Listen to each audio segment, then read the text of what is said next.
Hello friends, তোমরা সবাই কেমন আছো? আশা করি অনেক ভালো আছো। আজকের রেসিপি হলো তপন চানাচুর চাট। তো এই চানাচুরটা আমাকে বাংলাদেশ থেকে পাঠিয়েছে, কিন্তু কে পাঠিয়েছে অবশ্যই কিন্তু তোমরা ভিডিও শেষে জানতে পারবে। তার জন্য প্রথম থেকে শেষ পর্যন্ত ভিডিওটি দেখতে থাকবে।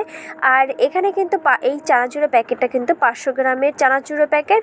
তো প্রথমে চানাচুরের প্যাকেটটা কেটে নিলাম। চলো একটা পাত্রে ঢেলে নেওয়া যাক।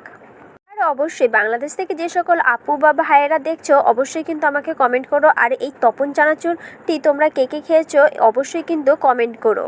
বেশ খানিকটা চানাচুর আমি একটা পাত্রে ঢেলে নিয়েছি আর বাকি চানাচুরটা তুলে নিয়েছি। এরপরে দেখো এর চাটের জন্য নিয়ে নিয়েছি এখানে পেঁয়াজ কুচি, শসা কুচি, লঙ্কা কুচি, গাজর কুচি, ধনেপাতা কুচি। তোমরা এখানে চাইলে সামান্য একটু লেবুর রসও দিয়ে দিতে পারো, টেস্টের পরিমাণটা আরও পাল্টে যাবে। এরপরে দিয়ে দেবো ভাজা মশলা। এখানে ধনে, জিরে, লঙ্কা সব মিলিয়ে ভাজা করে নিয়েছি। আমাদের হাতের কাছে যদি কোনো চাট মশলা থাকে অবশ্যই চাট মশলা দিতে পারো, যেহেতু নেই তার জন্য আমি জলজিরা ব্যবহার করছি। আর এখানে কোনো রকম লবণ অ্যাড করছি না। তোমরা চাইলে লবণ অ্যাড করতে পারো, কিন্তু এখানে লবণের পরিমাণ অ্যাড করার দরকার পড়বে না, তার জন্য আর অ্যাড করিনি।